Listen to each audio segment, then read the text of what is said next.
అమ్మ కడుపులో ఉన్నప్పుడు పసిబిడ్డ ఉమ్మనీరు మింగటం సహజమే. అయితే ఉమ్మనీటిని మింగినట్లుగానే కొన్నిసార్లు మలాన్ని కూడా మింగేస్తూ ఉంటారు. గర్భాశయంలో ఉన్నప్పుడు ఉమ్మనీటి నుంచి బిడ్డ పేగుల్లోని ద్రవాల నుంచి పేగుల పైపొరల నుంచి లవణాలు ఆమ్లాలు ఇవన్నీ కలిసి మలంగా పోగుపడుతూ ఉంటాయి. బిడ్డ ఈ మలాన్ని మింగినప్పుడు అది ఊపిరితిత్తుల్లోకి చేరుతూ ఉంటుంది. ఇలాంటి పరిస్థితుల్లో కాన్పు జరిగినప్పుడు పసిబిడ్డకు శ్వాస కష్టాలు ఎదురవుతూ ఉంటాయి. మెకోనియం ఆస్పిరేషన్గా పిలిచే ఈ సమస్య గురించిన పూర్తి వివరాల్ని ఇప్పుడు తెలుసుకుందాం.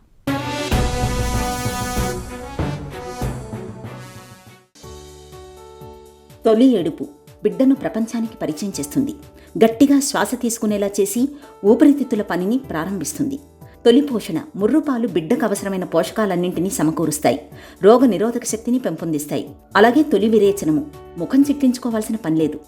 పిండం ఎదుగుదల క్రమంలో పేగుల్లోకి పేరుకుపోయిన వ్యర్థాలు పుట్టిన తర్వాత వీలైనంత త్వరగా విసర్జితం కావాల్సిందే. లేకపోతే లోపలేదో సమస్య ఉన్నట్టే. పసిబిడ్డ తొలి విరేచనం ముందు ఆకుపచ్చ రంగులో ఉండి ఒకంత నలుపుతో కూడిన రంగులో ఉంటుంది. దీన్నే మెకోనియం అని పిలుస్తారు. సాధారణంగా బిడ్డ పుట్టిన 24 గంటల్లో విరేచనం బయటకు వచ్చేస్తుంది. కొందరికి 48 గంటలు పట్టొచ్చు. కొన్ని సందర్భాలలో బిడ్డ మలం ఊపిరితిత్తుల్లోకి చేరుకుంటుంది. ఈ రకమైన పరిస్థితిని మెకోనియం ఆస్పిరేషన్గా పిలుస్తారు డాక్టర్లు. బేబీలు మొట్టమొదటిసారిగా మోషన్ పాస్ చేస్తారు. దాన్ని తెలుగులో మట్టు అంటారు, ఇంగ్లీష్లో మెకోనియం అంటారు. సాధారణంగా పిల్లలు పుట్టిన తర్వాత మొదట 1-2 రోజుల్లో ఈ మోషన్ అనేది పాస్ చేస్తారు. అది సాధారణమైన విషయం. కొంతమంది పిల్లలు గర్భంలో ఉండగానే ఈ మోషన్ని పాస్ చేస్తారు. అది సాధారణమైన విషయం కాదు. అలా గర్భంలో మోషన్ పాస్ చేసినప్పుడు అది ఉమ్మనీరుతో కలిసి అది ఊపిరితిత్తులోకి పొట్టలోకి వెళ్ళే అవకాశం ఉంటుంది. ఈ మోషన్ అనేది కొంచెం గట్టిగా ఉన్న మెటీరియల్ అనమాట. అది ఊపిరితిత్తులోకి వెళ్ళినప్పుడు మనకి చాలా సన్నగా ఉన్నటువంటి ఊపిరితిత్తు నాళాలన్నీ బ్లాక్ అవుతాయి. బ్లాక్ అయ్యి బేబీకి ఊపిరి తీసుకోవడంలో చాలా ఇబ్బందులు వస్తాయి. అవన్నీ కలుపుకొని మనం మెకోనియం ఆస్పిరేషన్ సిండ్రోమ్ అని చెప్పి అంటాం. బేబీ పుట్టిన తర్వాత మోషన్ పాస్ చేస్తే అది నార్మల్ అండి. బేబీ పుట్టక ముందు పొట్ట లోపలే మోషన్ పాస్ చేసిందంటే అది సమ్ అబ్నార్మాలిటీ ఉంది. బేబీకి గర్భసంచి లోపల సరైన ఎన్విరాన్మెంట్ లేనప్పుడు ఈ విధంగా మోషన్ పాస్ చేసే అవకాశం ఉంటుంది. బేబీ ఎదుగుదలలో లోపాలు ఉన్నప్పుడు ఐయూజీఆర్ బేబీస్ కానీ, లేదంటే బేబీకి ఏదైనా ఇన్ఫెక్షన్ డయేరియా ఇన్ఫెక్షన్ పొట్టలో ఉన్నప్పుడే వచ్చినప్పుడు, అంటే లిస్టీరియా ఇన్ఫెక్షన్ వచ్చినప్పుడు కానీ, లేదు అంటే కనుక పోస్ట్ డేటెడ్ 44 వారాలు దాటేసిన టర్మ్ బేబీస్కి కూడా ఇలాంటి అయ్యే అవకాశాలు చాలా వరకు ఉన్నాయి. పుట్టిన తర్వాత తల్లిపాలు తాగడానికి సన్నద్ధం కావడానికి వీలుగా గర్భస్థ శిశువు ఉమ్మనీటిని మింగుతూ ఉంటుంది. ఉమ్మనీరు బిడ్డకు పోషకాలను అందించడంతో పాటు ఎదుగుదలను ప్రేరేపిస్తుంది. మలం దీని నుంచే పుట్టుకొస్తుంది. అయితే కొన్నిసార్లు తల్లి కడుపులో ఉండగానే విరేచనం పడిపోవచ్చు. బిడ్డ ఒత్తిడి, షాక్ వంటి వాటికి గురైనప్పుడు కండర బంధనాలు వదులై విరేచనం బయటకు రావచ్చు. పిండం తగినంత బరువు పెరగకపోవడం, 40 వారాలు దాటినా కాన్పు కాకపోవడం, గర్భిణీ మధుమేహం, తల్లికి అధిక రక్తపోటు, ధూమపానం వంటివి దీనికి కారణం కావచ్చు. కాసేపట్లో కాన్పు అవుతుందనగా విడుదలైతే ఉమ్మనీటిలో మట్టు ముద్దలు ముద్దలుగా కనిపిస్తుంది. ఉమ్మనీటిలోనే మట్టు విడుదలైతే మరకలు ఏర్పడవచ్చు. దీంతో బిడ్డ చర్మం గోళ్లు రంగు మారిపోవచ్చు. ఇదేమీ హాని కలిగించదు. కానీ మట్టు ఊపిరితిత్తుల్లోకి వెళితే శ్వాస తీసుకోవడం కష్టం కావచ్చు. అందువల్ల వీరికి పుట్టిన వెంటనే సక్కడితో శ్వాసకోశం పైభాగాన్ని శుభ్రం చేయాలి. లేకపోతే విరేచనం గాలిగదుల వరకు చేరుకోవచ్చు. ఇది ప్రమాదకరమైన పరిస్థితి. మనకి ఊపిరితిత్తులు బ్లాక్ అయిపోతే మనకి ఊపిరాడకుండా ఎంత ఇబ్బంది పడతామో, చంటి పిల్లలు కూడా పొట్టలోపల ఉన్నప్పుడు ఇది మెకోనియం వెళ్ళి బయటకు వచ్చిన తర్వాత పుట్టిన తర్వాత ఊపిరి సరిగా ఆడకపోతే అంతే ఇబ్బంది పడతారు. రెస్పిరేటరీ డిస్ట్రెస్ వస్తుంది.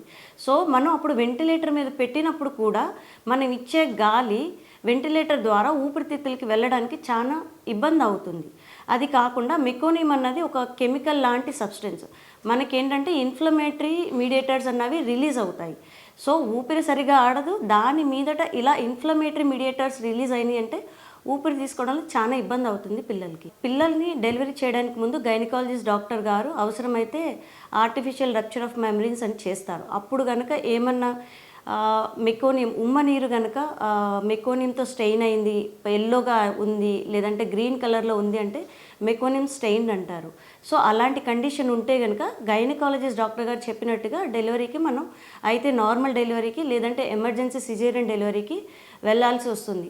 అప్పుడు డెలివరీ అయిన తర్వాత బేబీని చూడాలి. బేబీకి ఒళ్ళంతా కూడా అదే మోషన్ అంటుకొని ఉన్నా, లేదంటే బేబీ అంబ్లికల్ కార్డ్ మీద మోషన్ ఉన్నట్టు కానీ మనకేమన్నా సూచనలు ఉన్నా, వేళ్ళకి కానీ మోషన్ అంటుకుని ఉండి బేబీకి శ్వాస తీసుకోవడంలో ఇబ్బందులు ఉన్నాయి అనుకుంటే మెకోనిమ్ ఆస్పిరేషన్ అయిందని మనం ఒక డౌట్ పడవచ్చు. తర్వాత మనం ఒక ఎక్స్రే తీపించుకొని ఎక్స్రేలో కనుక మనకి లంగ్స్లో హెట్రోజీనస్ ఒపాసిటీస్ అంటే ఆ మెకోనియం లంగ్స్లోకి వెళ్ళి మనకి ఎయిర్వే బ్లాక్ చేస్తుందా లేదా అన్నది చూసుకోవాలి. ఇవన్నీ చూసుకొని మనం నిర్ధారణ చేసుకోవాల్సి వస్తుంది. పసిబిడ్డ మలాన్ని మింగినా చాలా వరకు పెద్దగా సమస్యలు కనిపించవు. శ్వాస కాస్త కష్టం కావచ్చు, ఆక్సిజన్ ఇస్తే కుదురుకుంటుంది. ఒక 10% మందిలో తీవ్రం అవ్వచ్చు. వీరికి వెంటిలేటర్ ద్వారా కృత్రిమ శ్వాస కల్పించాల్సి ఉంటుంది. ఊపిరితిత్తులు వ్యాకోచించడానికి తోడ్పడే సర్పెక్టెంటిన్ ఇంజెక్షన్లు అవసరమవుతాయి. కొన్నిసార్లు కృత్రిమ ఊపిరితిత్తుల్లా పనిచేసే ఎక్మో చికిత్స కూడా అవసరం పడుతుంది. సమస్య మరీ ముదిరితే ప్రాణాపాయమూ సంభవించవచ్చు. బిడ్డ పొట్టలోకి విరేచనం విడుదలైతే అక్కడక్కడ కాల్షియం ముద్దలు ఏర్పడతాయి. దీన్ని గర్భంలో ఉండగానే అల్ట్రాసౌండ్ పరీక్షతో గుర్తించవచ్చు. ఇలాంటప్పుడు పుట్టిన వెంటనే ఆ బిడ్డకు శస్త్రచికిత్స చేయాల్సి ఉంటుంది. ప్రస్తుతం పిల్లలు పుట్టిన తర్వాత మెకోనిమ్ ఆస్పిరేషన్ పిల్లలు కొంతమంది సాధారణంగానే ఏడుస్తారు, సాధారణంగానే ఊపిరి తీసుకుంటారు. సో అలాంటి పిల్లల్ని మనం జస్ట్ 24 గంటల నుండి 48 గంటలు అబ్జర్వేషన్లో పెట్టుకుంటాము. ఇది విగరస్ బేబీస్ అంటారు. కొంతమంది మెకోనిమ్ ఆస్పిరేషన్ అయిన బేబీస్ నాన్ విగరస్ ఉంటారు, ఊపిరి తీసుకోలేరు, హార్ట్ రేట్ డౌన్లో ఉంటుంది, మజిల్ టోన్ అన్నది కూడా కొంచెం డౌన్లో ఉంటుంది. అలాంటి పిల్లల్ని మనం ఎన్ఐసీలో అడ్మిట్ చేసుకోవాలి. అవసరమైతే వెంటిలేటర్ సపోర్టు లేదంటే CPAP support based on baby ఎట్లా ఉంది, ఒక మోస్తరుగా ఆయాసం ఉందా, మోడరేట్గా ఉందా, చాలా సివియర్గా ఉందా, అలా ఎక్స్రే ఇవన్నీ చూసుకొని దానిని బట్టి మనం వెంటిలేటర్ అవసరం పడుతుందా, సర్ఫాక్టెంట్ కూడా ఇవ్వాలా లేదా అన్నది చూసుకొని ఇవ్వాల్సి వస్తుంది. మెకోనిమ్ ఆస్పిరేషన్ అన్నది యూజువల్గా బేబీ లోపల ఫీటల్ డిస్ట్రెస్ అంటారు. బేబీ ఎన్విరాన్మెంట్ సరిగా లేదు, మదర్ ఊమ్లో సరిగా ఎదుగుదల లేదు అనుకున్నప్పుడు ఇలా బేబీ మోషన్ పాస్ అయ్యే అవకాశాలు ఉంటాయి. లేదంటే పొట్ట లోపలే ఇన్ఫెక్షన్ వస్తే ఇలా మోషన్ పాస్ అయ్యే అవకాశాలు ఉంటాయి. లేదా ఐయూజీఆర్ బేబీస్ కూడా ఇలా మోషన్ పొట్టలోనే పాస్ చేసే అవకాశాలు ఉంటాయి. సో నెలలు దగ్గర పడుతున్నప్పటి నుండి తల్లులు జాగ్రత్తగా గైనకాలజిస్ట్ ఫాలోఅప్లోకి రావాలి. వాళ్ళు చెప్పినట్లు స్కాన్లు అవన్నీ చూసుకోవాలి. అలా కాకుండా ఇంటి దగ్గర కూడా బేబీ మూమెంట్స్ ఎట్లా ఉన్నాయి వాళ్ళు కౌంట్ చేసుకుంటూ చూసుకోవాలి. స్కాన్లో బేబీలో ఎదుగుదల ఎట్లా ఉంది, బాగుందా లేదా అన్నది వాళ్ళు కూడా చూసుకుంటూ ఉండాలి. ఇవన్నీ చేసుకుంటే మెకోనిమ్ ఆస్పిరేషన్ అన్నది మనం ప్రివెంట్ చేయొచ్చు. సాధారణంగా బిడ్డ పుట్టిన 24 గంటల్లో విరేచనం బయటకు వచ్చేస్తుంటుంది. కొందరికి 48 గంటలు పట్టొచ్చు. బిడ్డ తల్లి శరీరాన్ని తాకేలా చూసుకోవటం, వీలైనంత త్వరగా పాలు పట్టించడం ద్వారా త్వరగా విరేచనం సాఫీగా బయటకు వచ్చేలా చూడొచ్చు.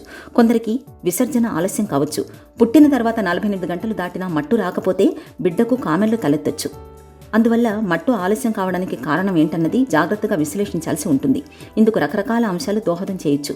కొన్ని మామూలువైతే మరికొన్నింటికి సర్జరీ అవసరమవుతుంది.